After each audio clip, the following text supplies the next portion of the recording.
श्रीवर्धमानमर्हन्तं नत्वा बालप्रबुद्धये विरच्यते मितस्पष्ट संदर्भ न्याय दीपिका। हम सब श्रीमद् अभिनव धर्म भूषण यति द्वारा रचित न्याय शास्त्र का एक अत्यंत सरल सुबोध एवं सार गर्भित ग्रंथ न्याय दीपिका को पढ़ रहे हैं और बहुत ही अच्छा प्रकरण चल रहा है। अब तक प्रत्यक्ष प्रमाण की चर्चा पूर्ण करने के बाद परोक्ष प्रमाण के प्रकरण में स्मृति प्रमाण की चर्चा हुई। परोक्ष के 5 भेद हैं: स्मृति, प्रत्यभिज्ञान, तर्क, अनुमान, आगम। ये सब थोड़ा अगर हमको आधारभूत बातें पता रहेंगी तो न्याय शास्त्र बहुत आसानी से समझ में आएगा। ये मोटी मोटी बातें पता होना चाहिए। प्रमाण किसे कहते हैं, क्यों जरूरी है, उसके कितने भेद हैं।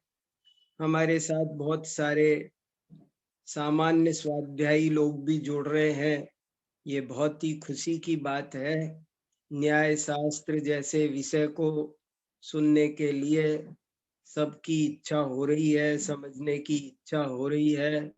ये बहुत ही उपयोगी विषय है और इससे आत्म कल्याण का बहुत गहरा संबंध है। ये विषय अप्रयोजन भूत विषय नहीं बल्कि अत्यंत प्रयोजन भूत विषय है।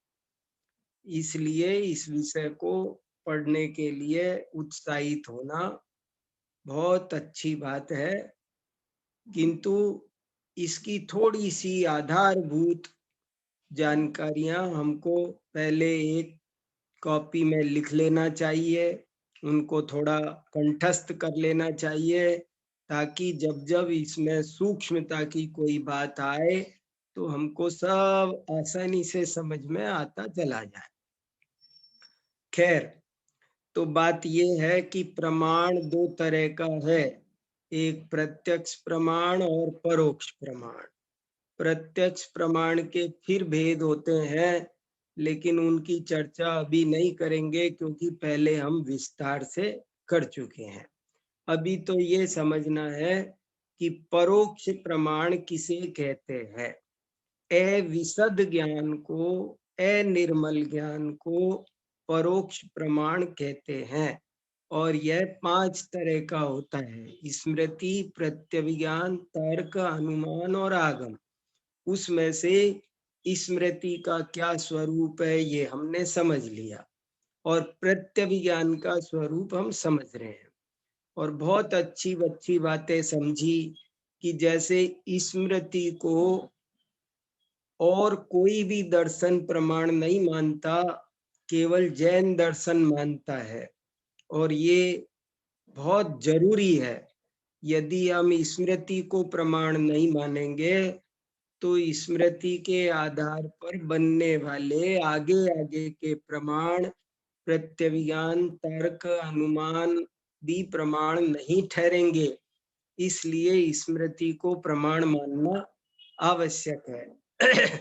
उसके बाद प्रत्यभिज्ञान के प्रकरण के भी हमने 4-5 पैराग्राफ पढ़ लिए हैं, 2 पैराग्राफ और बचे हैं, उनको पढ़ते हैं। बाद में मैं एक दफे पूरे प्रत्यभिज्ञान में क्या चर्चा आई इसे संक्षेप में आपको बताऊंगा। पैराग्राफ नंबर 13, पैराग्राफ नंबर 13, तीसरे परिच्छेद का 13वां पैराग्राफ। क्या चर्चा चल रही है? प्रत्यभिज्ञान की, कि प्रत्यभिज्ञान का क्या स्वरूप है। तो देखो वो समझा रहे हैं। अब देखो क्या आगे का पढ़ता हूं। किंच अस्पष्टेव इयं तदेवेदम् इति प्रतिपत्तिः तस्मादपि न तस्याः प्रत्यक्ष अंतर्भावः। किंच माने और भी कहते हैं कि ये जो तदेवेदम, तदेवेदम माने यह वही वस्तु है, ऐसी जो प्रतिपत्ति होती है, प्रतिपत्ति माने जानकारी, ऐसी जो जानकारी होती है, ये अस्पष्ट एव, ये अस्पष्ट ही है, अविशद ही है, अनिर्मल ही है। तस्मात् इसलिए, तस्मादपि इसलिए भी, न तस्या प्रत्यक्ष अंतर्भाव, इसलिए इसका प्रत्यक्ष में अंतर्भाव नहीं हो सकता। देखो मुद्दा ये चल रहा है कि प्रत्यभिज्ञान को अलग से प्रमाण क्यों माना जाए। तो उन्होंने पहले तो कहा, अगले शंकाकार ने पहला प्रश्न तो ये रखा था कि उसे हम प्रत्यक्ष में ही गर्भित कर लेते हैं, इंद्रिय प्रत्यक्ष में गर्भित कर लेते हैं। तो कभी कहा कि इसको अलग से मानते ही क्यों हैं। ऐसे 2-3 तरह के तर्क दिए थे, उन सब का निराकरण करते हुए कहा जा रहा है कि नहीं, ऐसा नहीं हो सकता। जो प्रत्यभिज्ञान है वो एक अलग से प्रमाण है ही, उसका काम केवल इंद्रिय प्रत्यक्ष से नहीं हो सकता, क्योंकि इंद्रियों की अपनी सीमा है। इंद्रियां कभी भी अपने सीमा के बाहर नहीं जानती है। कितनी भी कोशिश करो, कितने भी सहकारी साधन जुटाओ, लेकिन आंख कभी भी सुनने का काम नहीं कर सकती, कान कभी भी देखने का काम नहीं कर सकते। इसलिए ये दोनों अलग अलग ही हैं, ऐसी बात इन्होंने कही। फिर इसके बाद कह रहे हैं कि इसको प्रत्यक्ष में हम इसलिए भी नहीं डाल सकते क्योंकि ये अविशद ज्ञान का, इसका रूप अविशद है। ये बहुत बड़ी बात है। हम इसे प्रत्यक्ष में इसलिए भी गर्भित नहीं कर सकते क्योंकि ये अविशद ज्ञान है। प्रत्यक्ष तो विशद ज्ञान होता है। अवश्यम च तदेवं विज्ञेयम चक्षुरादेरक्य प्रतीति जनन सामर्थ्यम नास्तीति। और ये बात अच्छी तरह जान लेनी चाहिए कि चक्षुरादेह, चक्षुरादेह षष्ठी एक वचन, चक्षु आदि को मैं एक प्रतीति जनन सामर्थ्यम, एकता की प्रतीति, जो हमने प्रत्यभिज्ञान किसे कहते हैं कि अनुभव स्मृति संकलनम प्रत्यभिज्ञानम, पूर्व का स्मरण, वर्तमान का प्रत्यक्ष, इन दोनों के जोड़ रूप ज्ञान को प्रत्यभिज्ञान कहते हैं।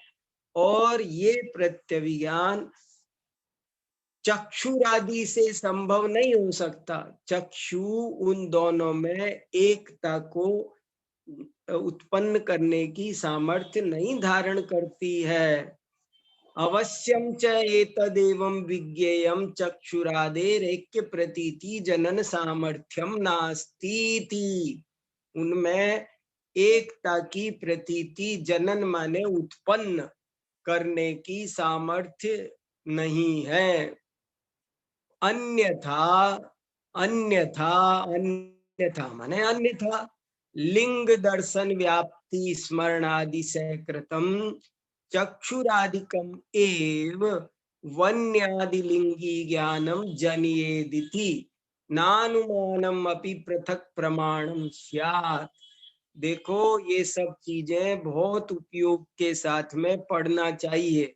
जाने कहाँ क्या, ये भाषा को सुनने से भी एक बहुत गहरा संस्कार पड़ता है, बहुत अच्छा ज्ञान होता है, शुद्ध संस्कृत पढ़ना आती है। ये सब जितना ज्यादा उपधानाचार होगा उतना ही अधिक लाभ होगा। कितनी बढ़िया बात कही कि प्रत्यभिज्ञान को प्रत्यक्ष में इसलिए गर्भित नहीं कर सकते क्योंकि वह अस्पष्ट ज्ञान है, स्पष्ट ज्ञान नहीं है। और जो चक्षुरादि है वे दोनों की एकता, भूतकाल और वर्तमान काल की एकता को देखने की सामर्थ्य नहीं धारण करती हैं। यदि वे रखती होती, अन्यथा माने यदि वे रखती होती तो लिंग दर्शन, लिंग का मतलब होता है अनुमान ज्ञान में जब हम पढ़ेंगे अभी आगे चलकर, साधन से साध्य का ज्ञान होना अनुमान कहलाता है। तो यहाँ लिंग माने साधन, साधन को देखकर लिंग दर्शन, लिंग माने चिन्ह, साधन, उसको देखकर व्याप्ति स्मरण आदि के साथ में चक्षुरादि ही, चक्षुरादिकम एव चक्षुरादि ही वन्यादि लिंगी ज्ञानम जन्मेत, वन्य रूप लिंगी ज्ञान को उत्पन्न कर देगा। देखो न्याय शास्त्र में एक शब्द होता है लिंग, एक होता है लिंगी। लिंगी माने जिसमें लिंग रहता है, जैसे एक होता है धन और एक होता है धनी, एक होता है ज्ञान, एक होता है ज्ञानी। स्वामी वाचक प्रत्यय लगाने से ऐसे प्रयोग होते हैं। जैसे क्रोध और क्रोधी, क्या फर्क है? क्रोध एक भाव का नाम है और जिस पुरुष में, जिस आत्मा में क्रोध रहता है उसको कहेंगे क्रोधी। तो लिंग और लिंगी, लिंग माने चिन्ह, जैसे धुआं एक लिंग है और वो धुआं किस में रहता है? अग्नि में, इसलिए अग्नि है लिंगी।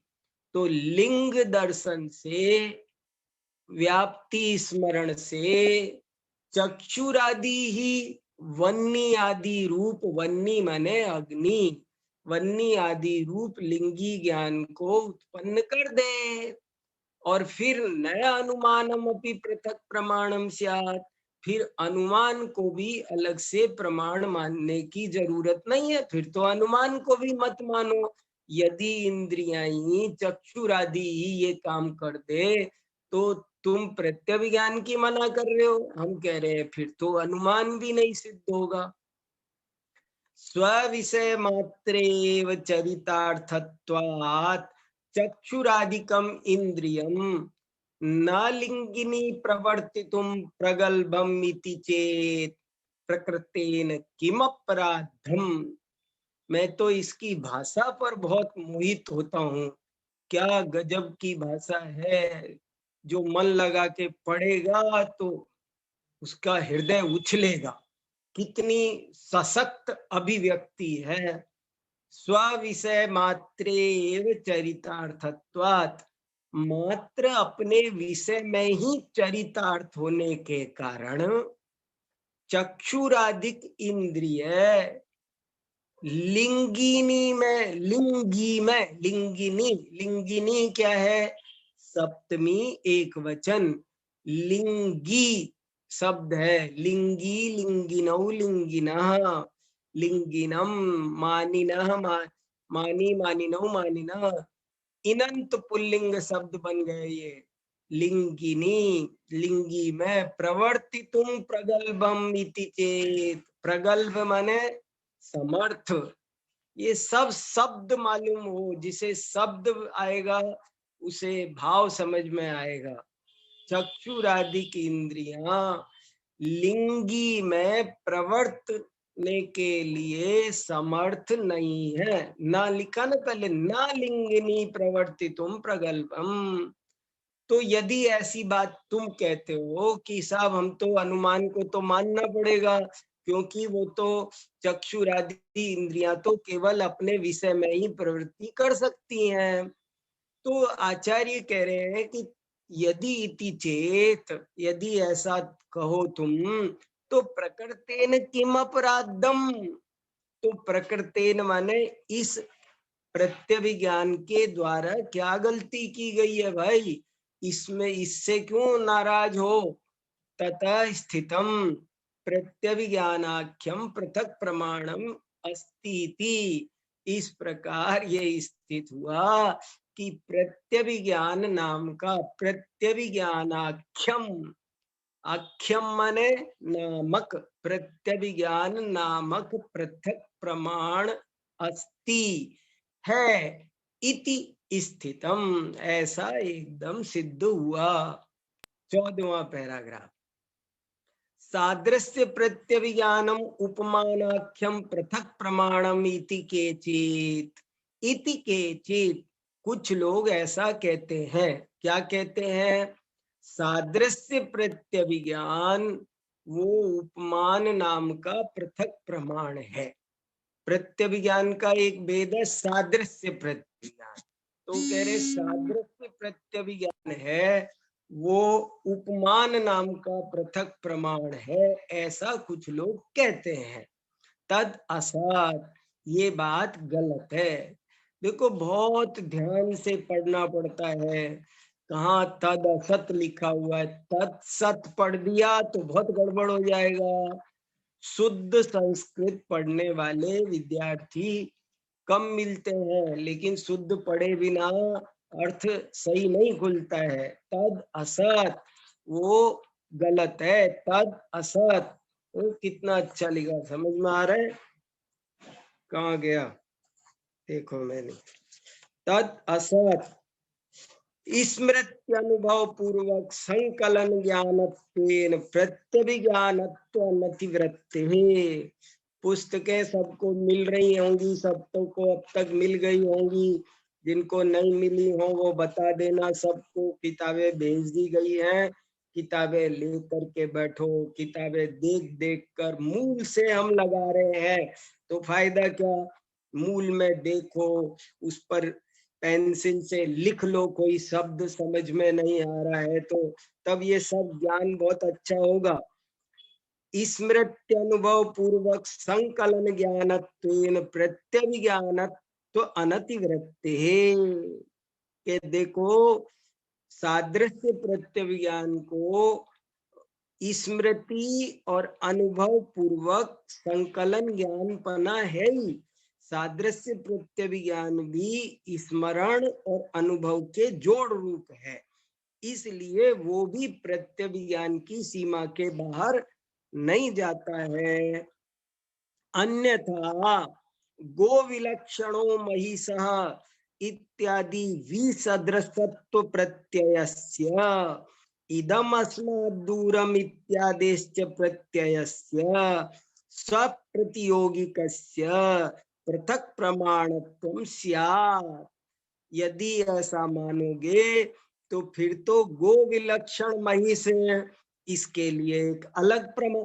जब सादृश्य प्रत्यभिज्ञान के लिए आप उपमान नाम का अलग प्रमाण मानना चाहते हो तो फिर विलक्षण के लिए अलग प्रमाण मानना पड़ेगा, प्रतियोगी के लिए एक अलग प्रमाण, फिर सबके लिए अलग अलग प्रमाण मानना पड़ेगा। ततो वैसादृश्यादि प्रत्ययवत् सादृश्य प्रत्ययस्यापि प्रत्यभिज्ञान लक्षणाक्रांतत्वेन प्रत्यभिज्ञानत्वम् एव इति प्रामाणिक पद्धति। ततो मने इसलिए वैसादृश्यादि प्रत्यय। देखो प्रत्यय माने क्या? आज तक हमने प्रत्यय माने भाषा में प्रत्यय सुने, व्याकरण में, न्याय शास्त्र में जब भी प्रत्यय शब्द आ रहा है तो उसका अर्थ है ज्ञान। वैसादृश्यादि प्रत्यय की तरह सादृश्य प्रत्यय के भी प्रत्यभिज्ञान के लक्षण को पार नहीं करता है, उसी लक्षण की मर्यादा में रहता है, इसलिए प्रत्यभिज्ञानत्वम् एव, इसलिए उसके प्रत्यभिज्ञान पनाई है। इति प्रामाणिक पद्धति, यही प्रामाणिक पद्धति है, यही प्रामाणिक तरीका है। अब तर्क का निरूपण प्रारंभ होगा। हम थोड़ी सी चर्चा 2 मिनट में मैं बताता हूं क्या बात आई, क्यों आई। प्रत्यभिज्ञान के प्रकरण को समझना बहुत जरूरी है। पहले दो बात याद रखना जरूरी है, प्रत्यभिज्ञान किसे कहते हैं और दूसरा वो कितने तरह का होता है। तो आपको बताना है कि अनुभव स्मृति हेतुकम संकलनम ज्ञानम प्रत्यभिज्ञान। जब हम प्रत्यक्ष को पूर्व के स्मृति से तुलना करते हैं, जोड़ते हैं, तो इस जोड़ रूप ज्ञान का नाम प्रत्यभिज्ञान है। देखो, एक है प्रत्यक्ष, जैसे मान लो मैंने अभी कोई चीज देखी, मान लो मैंने ये पेन देखा, तो ये जो अभी मुझे पेन दिखाई दे रहा है इसका नाम है प्रत्यक्ष, अभी दिखाई दे रहा है। और मैंने एक पेन 1 साल पहले कहीं देखा था और मुझे अभी उसकी याद आ रही है, तो वो दूसरा ज्ञान है, उसका नाम है स्मृति, वो प्रत्यक्ष नहीं है। और प्रत्यभिज्ञान क्या है कि हमने जो पहले पेन देखा था वो पेन याद आए, ये भी स्मृति भी हो, और वर्तमान में भी एक पेन देखें और दोनों की तुलना करें। अब वो तुलना का फिर रिजल्ट कुछ भी हो सकता है, रिजल्ट के आधार पर प्रत्यभिज्ञान के बहुत भेद बन जाते हैं। जैसे हम ये भी रिजल्ट आ सकता है, अरे ये तो वही पेन है जो मैंने साल भर पहले देखा था। तो इस प्रत्यभिज्ञान को कहेंगे एकत्व प्रत्यभिज्ञान। और ये रिजल्ट आए कि ये वो उस जैसा ही है ये भी, तो इसका नाम होगा सादृश्य प्रत्यभिज्ञान। और वो भाई बिल्कुल अलग था, ये भाई बिल्कुल अलग है, तो इसका नाम है विलक्षण प्रत्यभिज्ञान।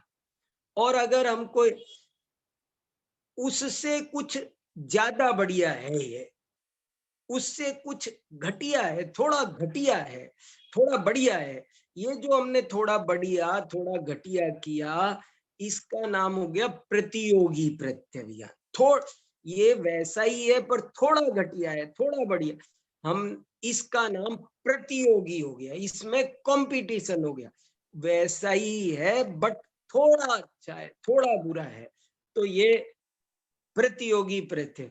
और कहा कि इस तरह प्रत्यभिज्ञान के और भी कोई भेद हो सकते हैं, कोई भी भेद हो सकता है। जैसे किसी ने पेन देखा अभी और वो देखकर ये सोच सकता, अरे ये तो वही पेन है जिसके बारे में मैंने किताब में पढ़ा था, सुना था, वो मैंने आज तक देखा नहीं था, मैंने आज देखा है।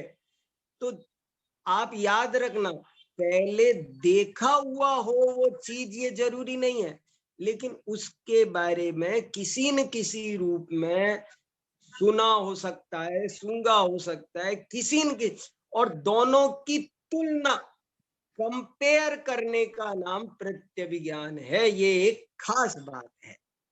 ठीक है, ये प्रत्यभिज्ञान का वर्णन हुआ। RM दोषी जी कुछ पूछना चाह रहे हैं? जी हाँ बोलिए। हाँ बोलिए। बोलिए, क्या पूछना चाह रहे हैं? हाँ, वहीं से आप अनम्यूट कीजिए। हेलो। हाँ हाँ जी, बोलिए। हेलो। आपकी आवाज थोड़ी जो वर्तमान में प्रत्यक्ष जो कहा गया है,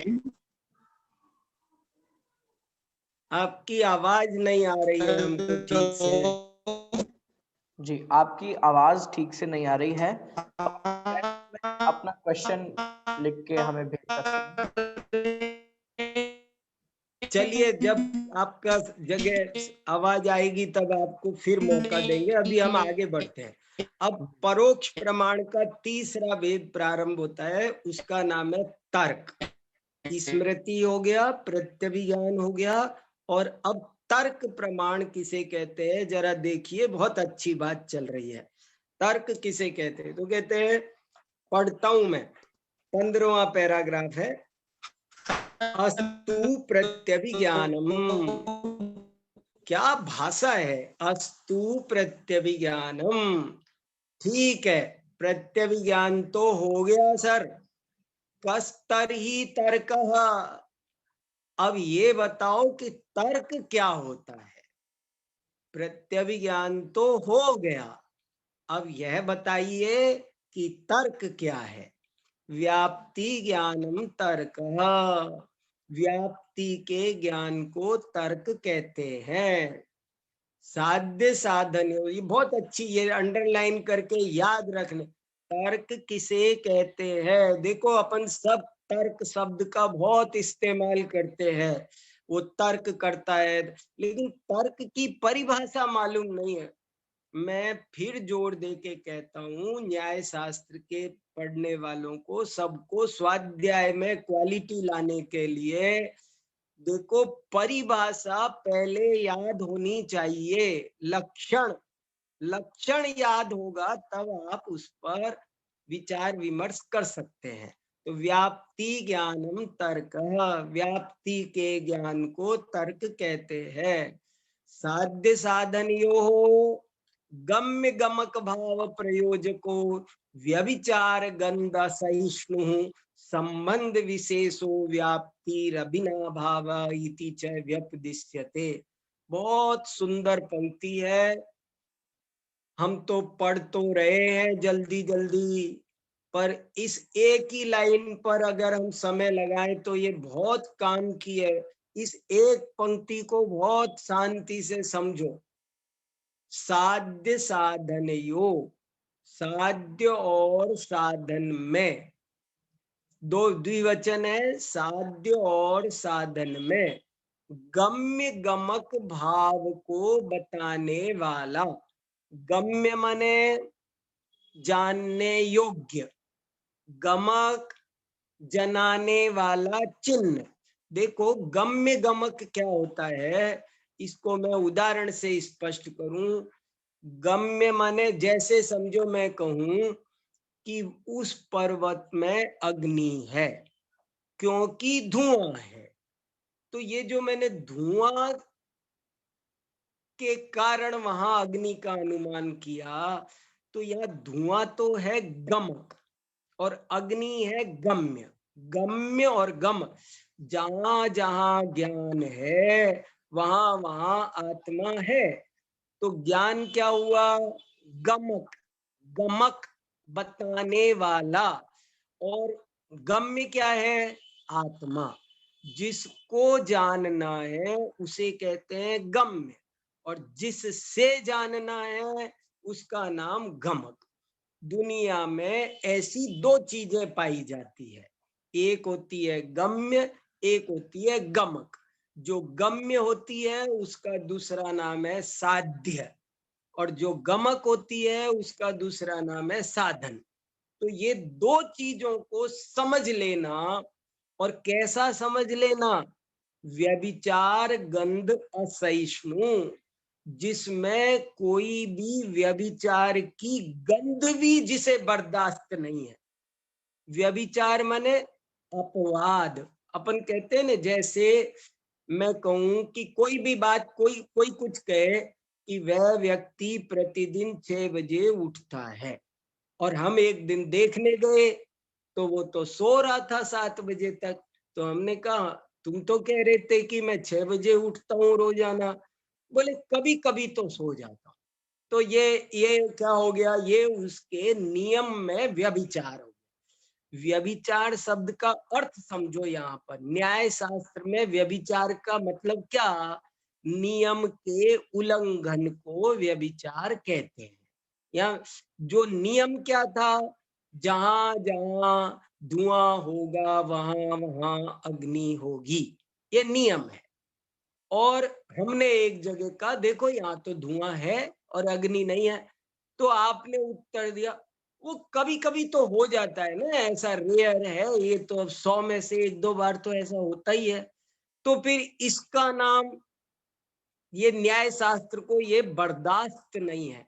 असहिष्णु, असहिष्णु माने हम एक अपवाद को ऐसा हम सहन नहीं करेंगे। बिल्कुल हमें रिजल्ट 100% एक्यूरेट चाहिए। ये देखो न्याय शास्त्र की कितनी बड़ी विशेषता है। वो न्याय शास्त्र की सबसे बड़ी विशेषता इस एक शब्द में आ गई, व्यभिचार गंध असहिष्णु। वो व्यभिचार की गंध भी उसे बर्दाश्त नहीं है। जो बोला है सो बोला है और उसका रिजल्ट 100% सही आना चाहिए। अगर बोला है कि जहाँ धुआं है वहां आग है, जहाँ ज्ञान है वहां आत्मा है, तो इसमें 0.0001% भी कोई अपवाद नहीं आना चाहिए। तभी ये तर्क है, नहीं तो कुतर्क है। तर्क कब है? जब उसमें व्यभिचार की गंध भी ना आए। ये व्यभिचार का मीनिंग समझना है। यहाँ व्यभिचार माने जो कहा उसका उल्लंघन, नियम का उल्लंघन ही यहाँ व्यभिचार है। आपने कहा कि मैं रात्रि भोजन नहीं करता, तो नहीं करता, कभी आप मिलना नहीं चाहिए। जो बात जैसी है वो 100% वैसी होनी चाहिए। आप पहले ही बोलो ना, आप इतना बोलो कि मैं इतवार को नहीं भोजन करता रात में। आप जितना बोलो, बोलने के समय आप गुंजाइश रख सकते हैं, लेकिन बाद में प्रूव होते समय उसमें व्यभिचार नहीं आना चाहिए। क्या गए? व्याप्ति ज्ञानम तर्क। तर्क किसे कहते हैं? देखो तर्क मुंह से बोलने का नाम नहीं है, तर्क एक ज्ञान का नाम है। साध्य और साधन में गम्य गमक भाव को बताने वाला एक ऐसा संबंध कि जिसमें जरा सा भी कोई व्यभिचार नहीं आता है, उसको व्याप्ति कहते हैं। और उसी का दूसरा नाम अविनाभाव इति च व्यपदिश्यते। उसी का दूसरा नाम अविनाभाव भी कहा जाता है। ये समझना बहुत जरूरी है आज। व्याप्ति क्या है, अविनाभाव क्या है? व्याप्ति का ही दूसरा नाम अविनाभाव है।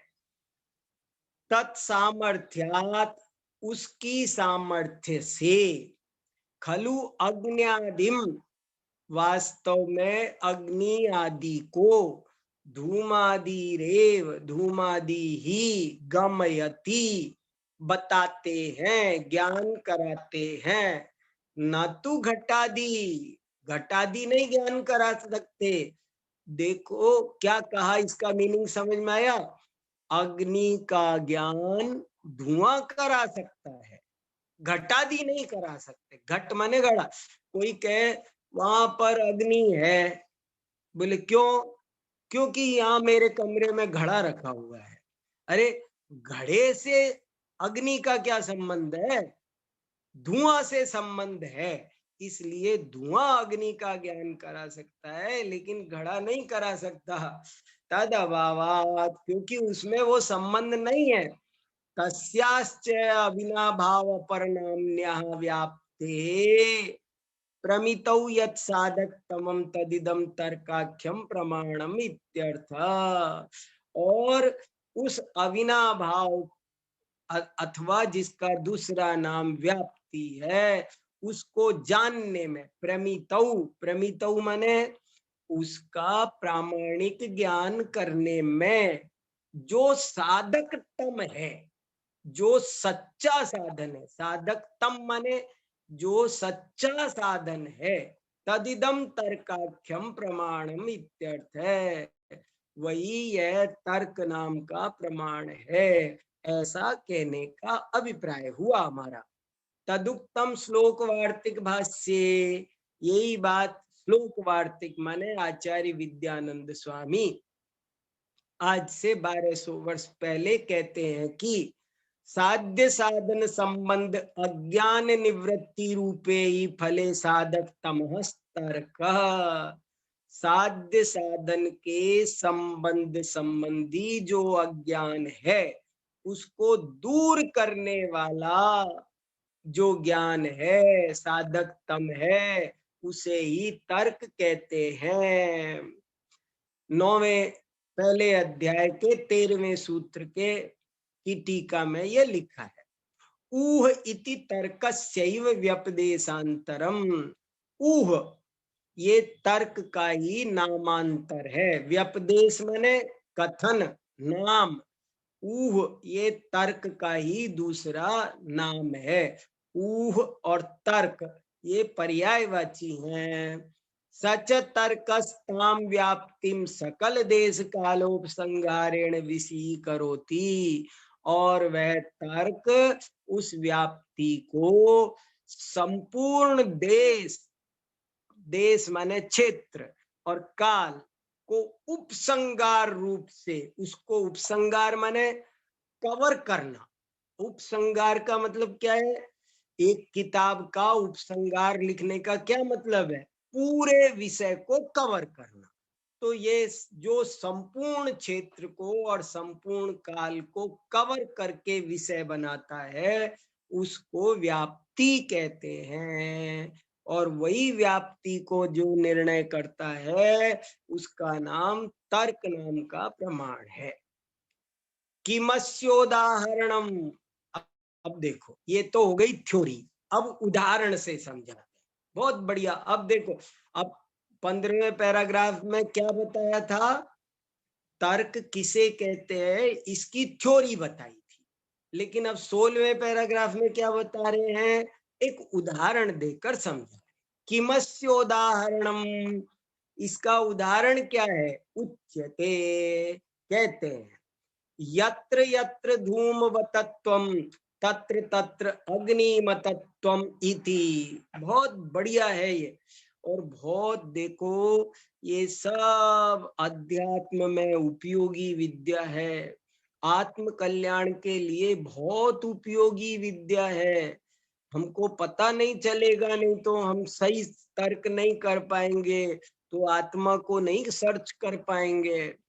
देखो, जहां यत्र यत्र, जहां जहां धूमवतत्वम, धूमवानपना, तत्र तत्र, वहां वहां अग्निमतत्वम, अग्निमानपना है, इति, ऐसा कहते हैं।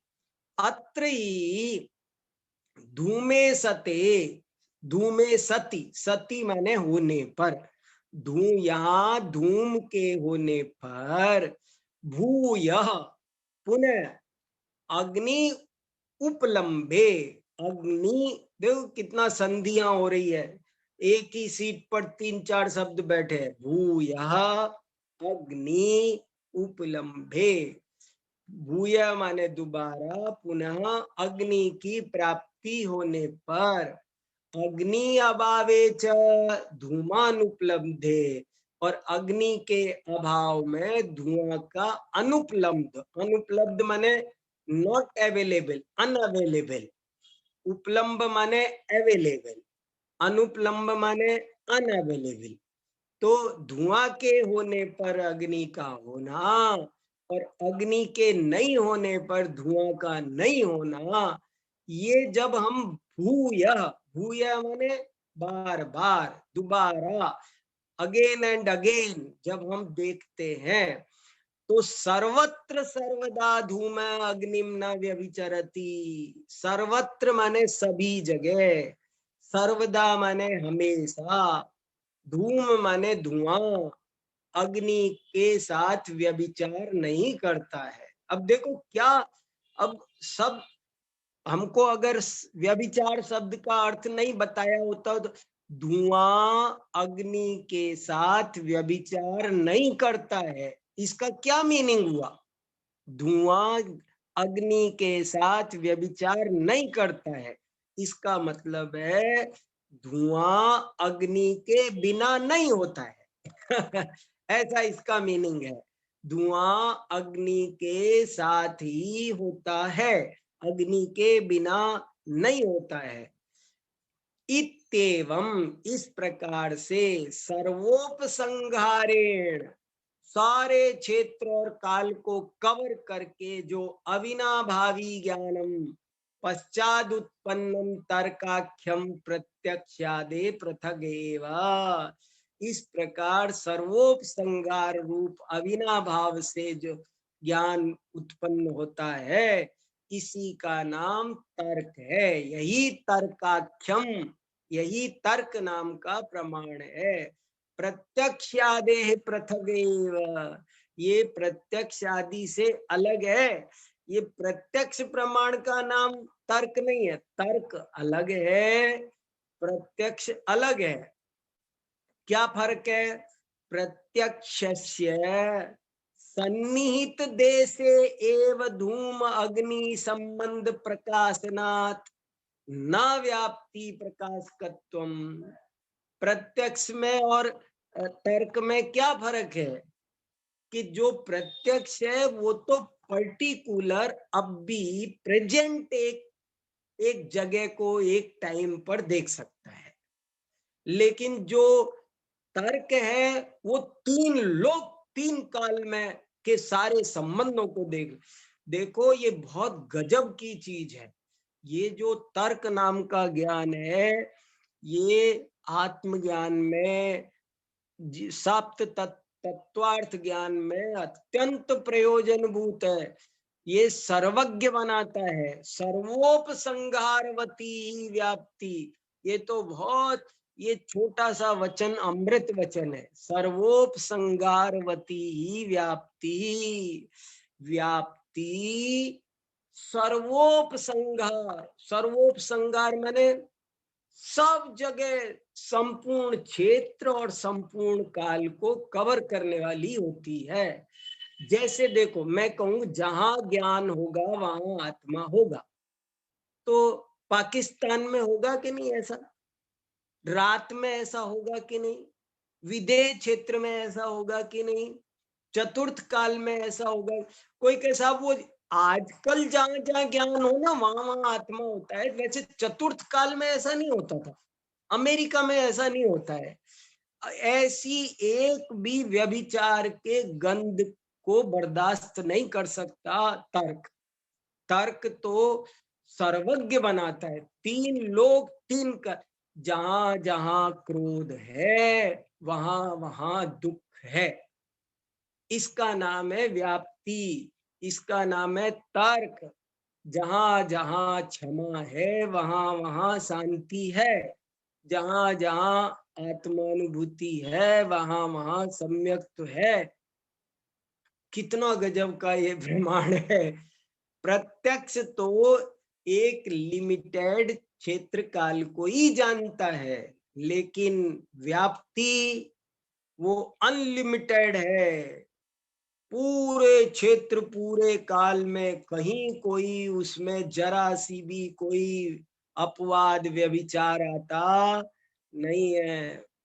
ननु यद्यपि प्रत्यक्ष मात्रम व्याप्ति विषयी करणे सक्तम न भवति, तथापि विशिष्टम प्रत्यक्षम तत्र सक्तम एव।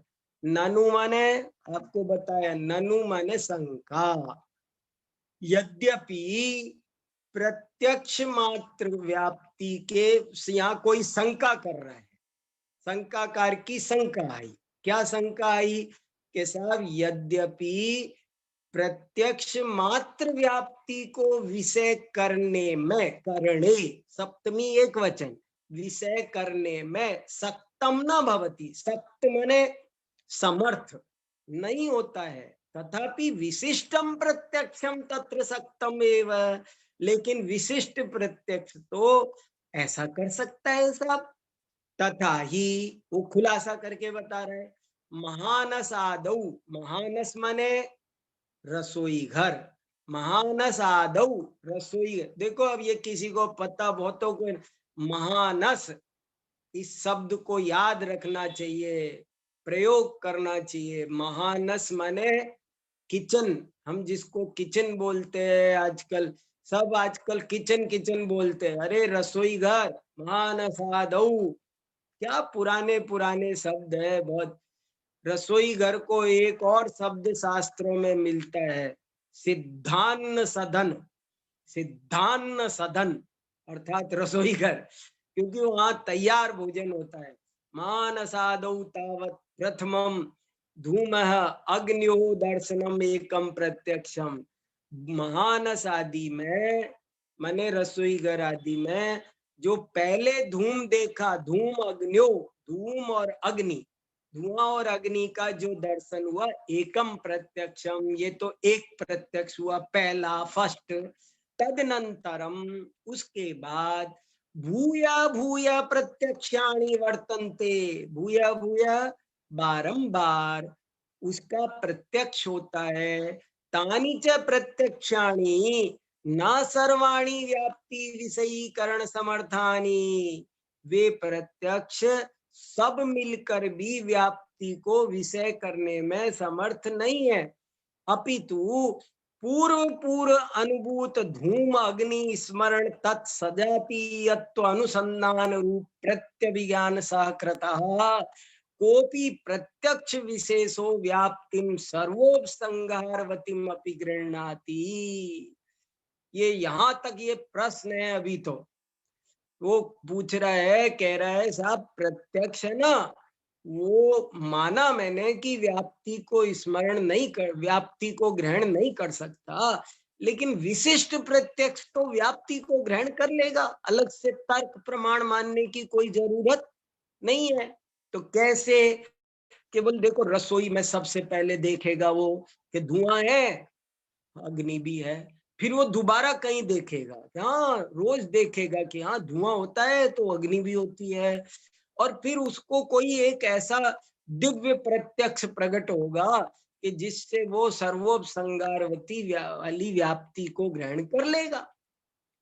तथा च स्मरण प्रत्यभिज्ञान सकृते प्रत्यक्ष विशेषे व्याप्ति विषयीकरण समर्थे किम तर्कः खेन पृथक प्रमाणेन इति केचित्।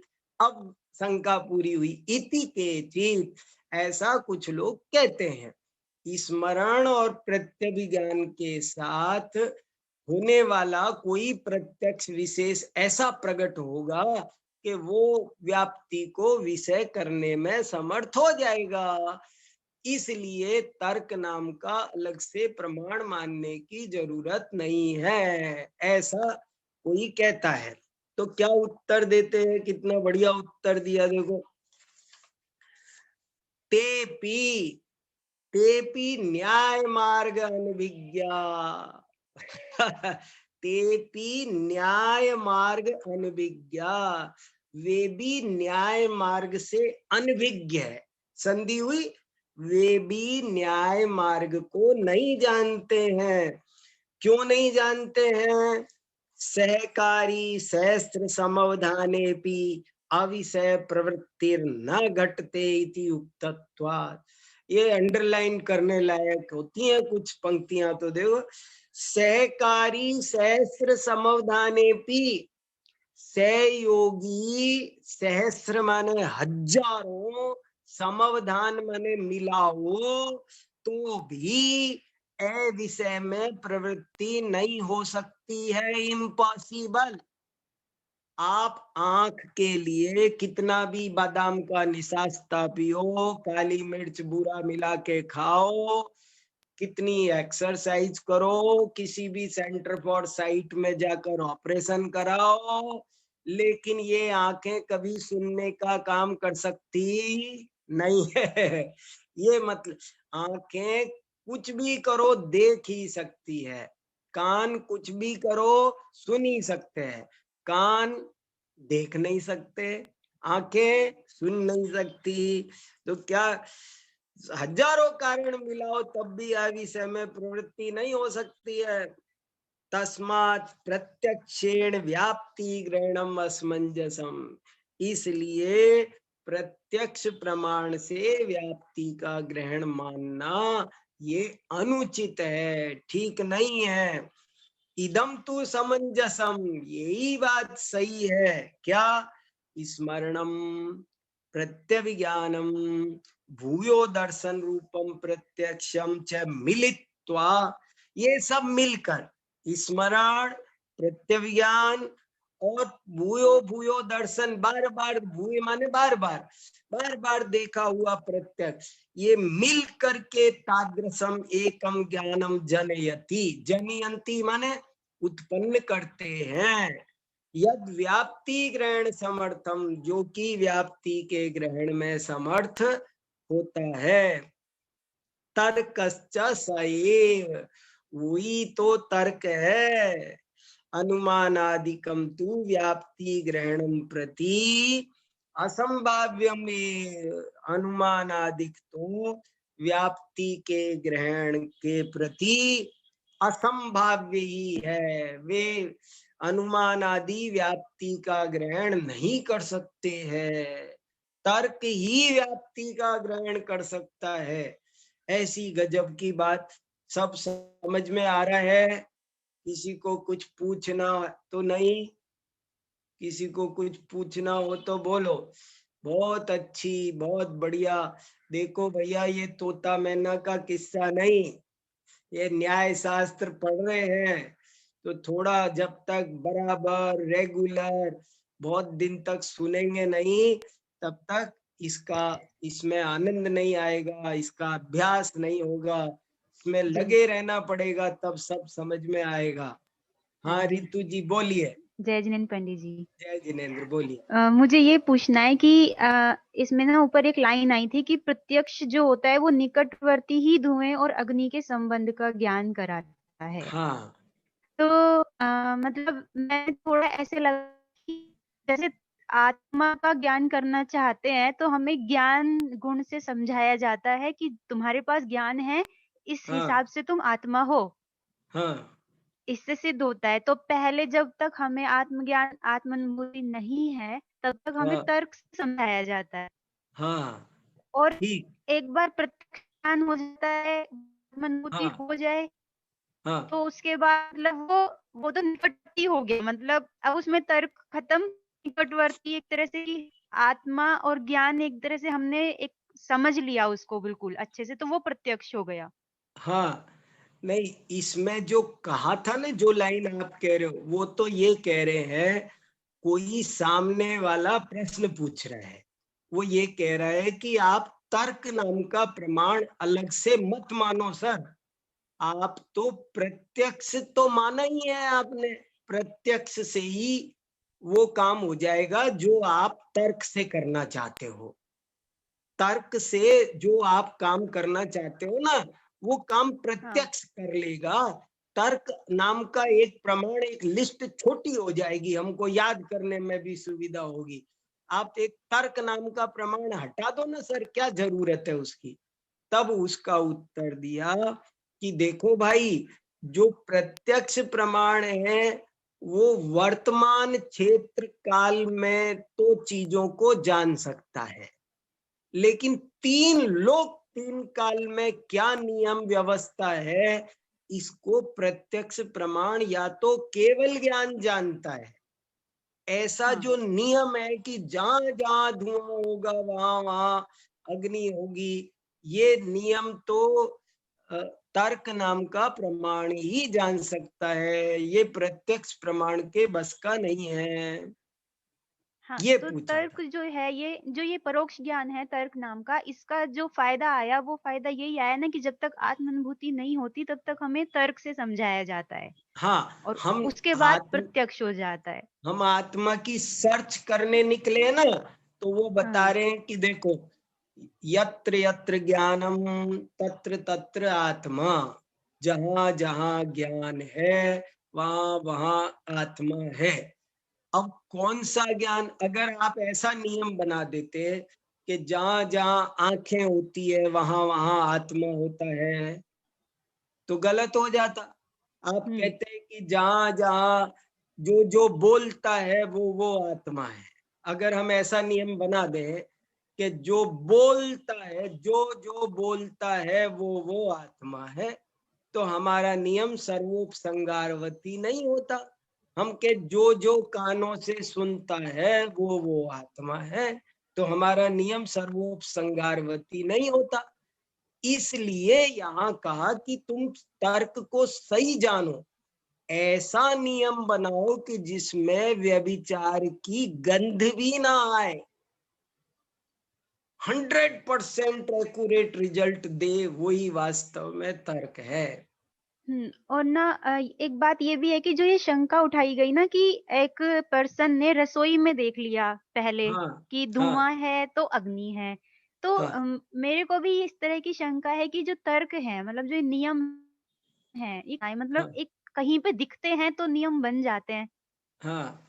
ऐसा ही नहीं है। तो तो ऐसे है, देखो उसने रसोई में देखा ना, कि हाँ उसने रसोई में देखा कि भाई धुआं है, अग्नि, तो ये देख तो लिया उसने, लेकिन वो अभी ये नियम नहीं बना सका कि जहां जहां धुआं होगी वहां वहां आग होगी। ये दावा वो नहीं कर सकता अभी। ये दावा वो कर सकता है जिसको व्याप्ति समझ में आई हो। समझ में आया? दो चीजों को साथ देख लेना अलग बात है, और दोनों चीजों के साथ का नियम है, ये हाँ, तो समझ जाना एक अलग। वो इसमें बोल तो रहे हैं कि इसके बाद वो अनेक बार यही चीज देख रहा है, देखे जा रहा है, बार बार उसके सामने यही बात आ तो रही वो है। तर्क हो गया। अच्छा, वो मतलब वो तर्क की श्रेणी में चला गया, लेकिन ये लोग हाँ नहीं मान रहे कि हम तर्क में इंक्लूड हो गए हैं, हाँ। ये लोग वो मान नहीं जब रहे इस बात को। वो जब बार बार देखकर एक नियम समझ जाएगा तो उसका नाम, बार बार देखने देखने का नाम भी तर्क नहीं है। हम्म। देख कर उसके नियम को पहचान लेना, उसका नाम तर्क है। हाँ, अब सही है। मैंने रोज देखता हूँ कि धुआं भी आग भी रोज देखता हूँ, लेकिन फिर भी ये नियम नहीं पहचान पाया कि अरे जहां जहां धुआं होती है वहां वहां तो आग गारंटी से होती है। ये नियम में नहीं पकड़ पाया, तो इसलिए अभी तर्क नाम का प्रमाण नहीं जागृत हुआ। तर्क प्रमाण तब जागृत होगा जब मैं नियम बना पाऊं, नियम समझ जाऊं। नियम का ज्ञान होने का नाम व्याप्ति ज्ञान है, तर्क ज्ञान है।